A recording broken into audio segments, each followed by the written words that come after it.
on the damages caused by parents who smoke and their children and what effects can happen later in life. And joining us live now to talk about those long-term effects, Dr. Scott Weslow, a cardiologist with Aurora Bay Care. All right, doctor, tell us, what is different about this type of study? Well, we all know smoking's bad. A lot of studies show the detrimental effects on the person who smokes. A lot of studies have shown the detrimental effects of secondhand smoke. What makes this study unique is that it looks specifically at the children of parents who smoke, compared to children of parents who don't smoke, follows them 27 years into the future, and looks for detrimental effects on those children. So what kinds of things did they find from those kids? Well, the detrimental effects they looked for in this study was plaques in the carotid arteries. They did ultrasounds of their carotids 27 years later and looked for plaque. Plaque in the carotids can mean plaque in other arteries like the heart, so it's a marker of cardiovascular disease. Now, it's something like this. Is it like if somebody's smoking and you're in the same room, obviously you're inhaling that smoke. But is it smoke that's residual that can really last a long time just in the environment that they're in?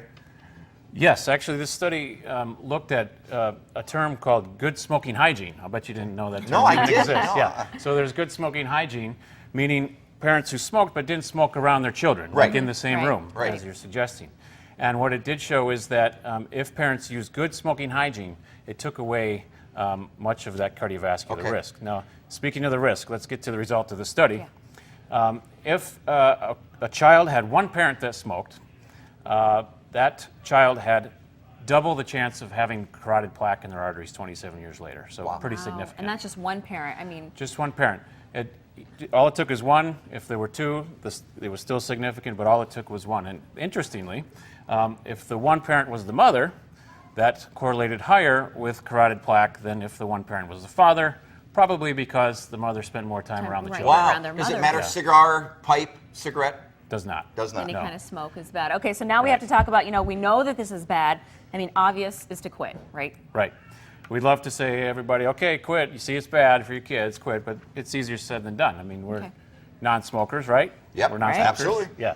So it's easy for us to say, but it's a very, very difficult addiction. And so one thing the study pointed out that can make a difference, if you can't quit, at least don't smoke around the children, like we said. Right. And I bet you're going to ask me about e-cigarettes.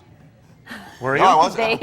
I thought that was going to be your one random question. It's so popular. Okay, yeah. So I wanted to bring up e-cigarettes because a lot of people think that they're much better for. They are better for the children. In this case, it will be better for your children, but we have no proof that these are not harmful to people. Okay, and it also may increase your addiction to nicotine. Okay, gotcha. Wow. All right, thank you, doctor. We appreciate it. If you would like more information or to read the full article from Time Magazine, just visit our website, NBC26.com, and click on the story. Thank you, doctor. We appreciate it.